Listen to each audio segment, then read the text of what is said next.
Welcome back to the Stephen Knight Show. Again, we're all over social media. Go to our website. We can check out our new merch. We have some things you'll definitely like. All right, so the Academy of Country Music Awards aired on CBS last night. And let's just say Black artists came through and shattered ceilings, making Black history. Now, country singer Mickey Guyton, she co-hosted the show alongside Keith Urban. Now, she's the first Black woman to ever host an award show, for that award show. She also graced the stage with a performance. Now, if you don't know Mickey, she is a talented voice behind the song Black Like Me and is no longer a stranger to making history. The singer is the first Black solo female artist to earn a Grammy nomination in a country category, according to CNN. Now, she also performed the original song at the ACMAs and was the first Black solo artist to do so. Jimmy Allen, he's a country singer behind the hit Best Shot. And he became the first Black artist to win the award for New Male Artist of the Year. Jimmy spoke to New York Post about his historical win, and he said it's about time. What I'm hoping for it does is open some doors for more Black artists to have some success in country and more Black artists to feel comfortable enough to do country if that's what they want to do. Now the list doesn't stop there. Kane Brown, he won the video of the Year award for his track Worldwide Beautiful. He's the first Black solo artist to win. Black artists also showed up and commanded the stage with performances. The New York Post reported, now alongside Mickey, Jimmy and Kane also got opportunity to showcase their talents on the big stage. Carrie Underwood performance also featured gospel superstar CeCe Winans. Didn't stop there. They also got a special treat when Black husband and wife duo, Michael Trotter and Tanya Blunt, known as the War and Treaty, they performed as well. I didn't watch, but did you watch? What do you think about Black people having success in country music, where it was always dominated by white males and then white females? Nayyir. I didn't watch it either, but I love country music. I absolutely love country music. And Darius Rucker been in the game for a while. I'm surprised his name hasn't been attached to any of those awards. I'm sure they have actually, but I love country music. So that's a good thing. That's a positive, very positive thing, because like you said, the genre of country music is so overrun by people who don't look like us for many years. Although Charlie Pride, you do have some very old singers, but it's a great thing that country music is, no matter how long it takes, they're opening their arms and their stages and platforms to our artists, because we also experience that side of the American experience, country living, country life. It's a beautiful thing. Yeah. Sometimes I get tired of hearing the first Black ... Yeah. Kudos to her. But sometimes I get tired of hearing it all the time, because it should already be commonplace. Right. And congratulations to everyone that was a part. I will say this. They're probably feeling the effects of everything that's going on. That's why you had some color. Because when Beyonce performed with the Dixie Chicks, they hated it. White folks had a fit. Yes. A smooth fit about, and we're talking about Beyonce. Right. A smooth fit. Yep. When that happened. So for them to have all this color, that's an awesome thing. People want to put in their little what do you want to call it? The little politically correct, dipping their fingers in to make sure that they're toeing the line. But it's a great thing. I've watched. Is it Kane Brown? He performed at the Super Bowl. Yeah. He did a great job. So it's awesome to see that dynamic. And if you don't know who Tanya Blunt is, you can check out Sister Act. She sung Eyes on the Sparrow with Lauryn Hill. So of course, her and her husband have been, they've been doing their thing with their group. They're kind of like another version of Kindred Family Soul to me, because they're a husband and wife, and they're doing their thing. They sing together. They're amazing together. So I think that that's an awesome thing. But I'm really over the first ... Black ... No, I get that. I get that. And I watched. They did a special on CBS this morning featuring the Mickey woman, who young lady who hosted, and she just talked about how she loved country music. Her grandmother used to love Dolly Parton, and so she would have all these black movies and CDs, and then there'd be Dolly Parton. And she said that's how she fell in love with country music. And she said because typically with black artists you're supposed to sing R&B or do hip hop, and so the fact that she's becoming successful in the industry, in the genre, So kudos to her. Kudos to her. Beautiful. Hopefully, again, we will get today. We won't have to hear about First Black, like you said, First Black. Well, Lil Nas X, he continues to find himself in the center of controversy regarding his music and his shoes that has since been pulled. But now his personal life is under scrutiny, especially when it comes to his relationship with his mother.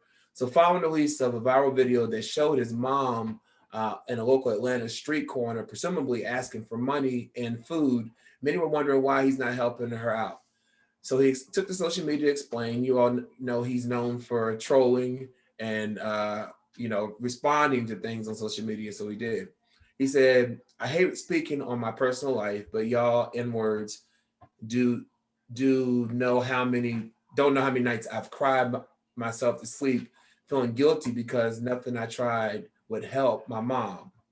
Paint me as the bad guy all you want, but at the end of the day, you don't know me outside of this internet Now, meanwhile, it was previously reported last week that Lil Nas X and his record label, Columbia Records, took to social media to allege that his controversial song, Monterio, Call Me By Your Name, was being pulled from streaming services. However, it still remains out there, and they think it'll be pulled soon. Do you think he should have addressed this, or do you think he kind of had to since the video went viral, Nayyir? It's his choice, but I mean, when you're a public figure, that comes with it. People gonna find things like that. They're gonna dig. People knew you before you were famous. So the guys I think who saw his mom were some of the people who knew him before he was famous and kind of got that video out into the public that way. But yeah, you dress it if you want to. Nobody's making you do anything. That's you deciding to address it and to disclose things or not. But if you're really trying to help some people in a certain way, help the youth, then you probably do want to address this in the most positive way you can, in the most productive way as far as the relationship. Let people know the story. There may be someone who can relate that can actually help your mother. The more you share the story, we all got drug addicts in our family and worse. Sometimes it takes years of everybody counting them out before they actually, break through. So who knows, sharing the story might be of a benefit to him. So he doesn't have to worry about that feeling of guilt any longer. He can actually feel achieved with helping his mother with his platform. So yeah, Lynia? Everything is a choice. Everybody has a choice.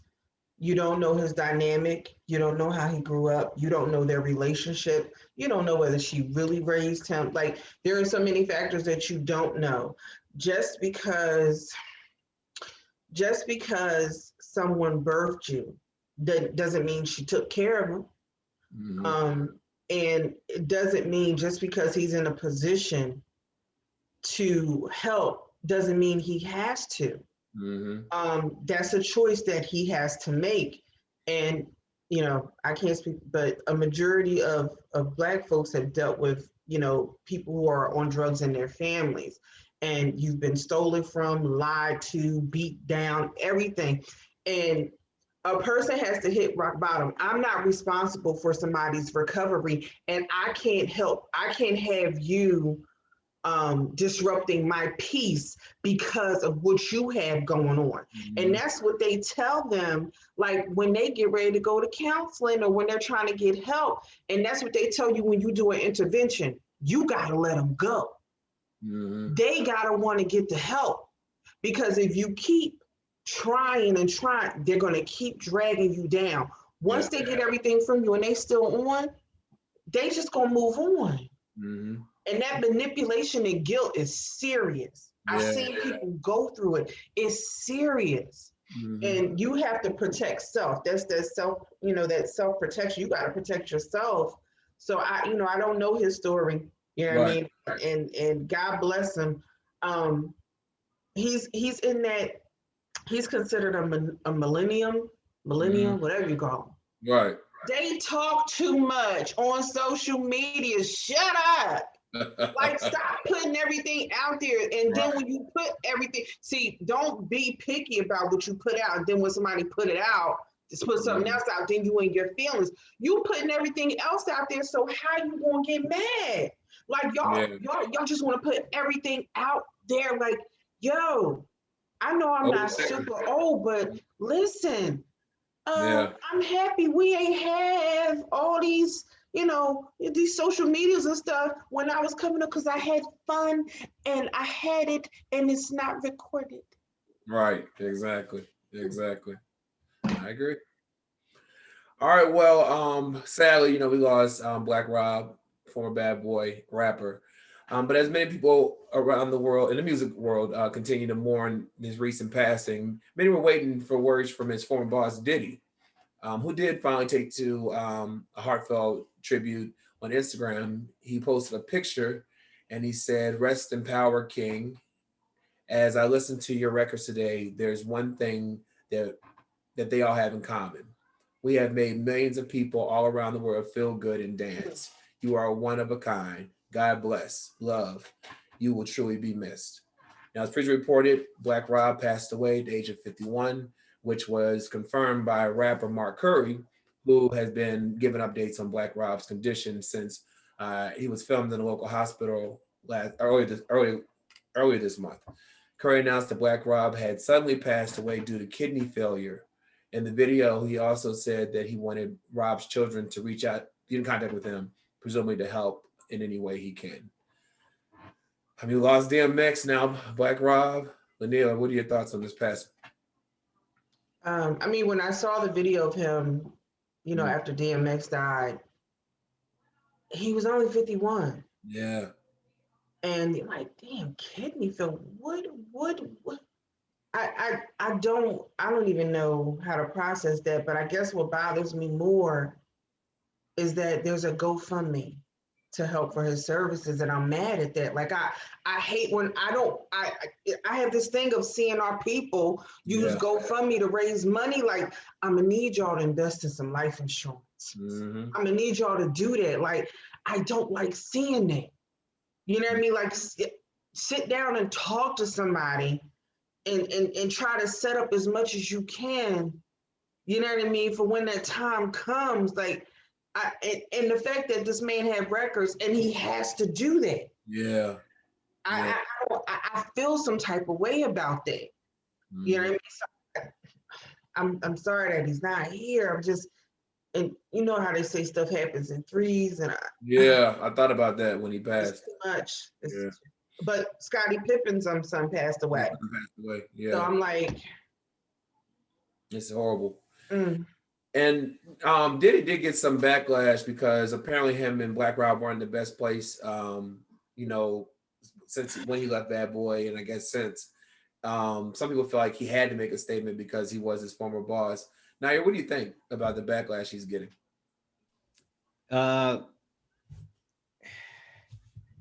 Diddy's so magnified, and we feel, because we've been a part of his story, this magnification for so long, a lot of us feel like we know him. We feel like we know his character. We feel like we know his personality. We feel like we know someone like him.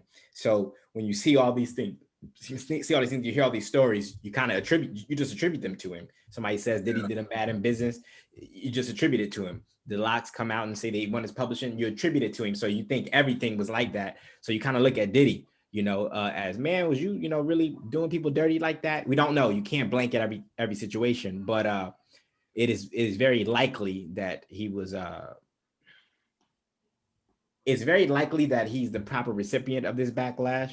But we don't know. We don't know. It's unfortunate that you have to get that at a time like this. Again, the person who really, the soul that we really should be looking at is the one that was just lost, the life that was just lost, their family and so forth. But people always look at when someone's demise is, here, when they reach their demise, they look at the people who may have been a part of that somehow, some way, with their business, their money, whatever, So unfortunately, when I saw him, he looked really bad in that first video. He looks very, very bad.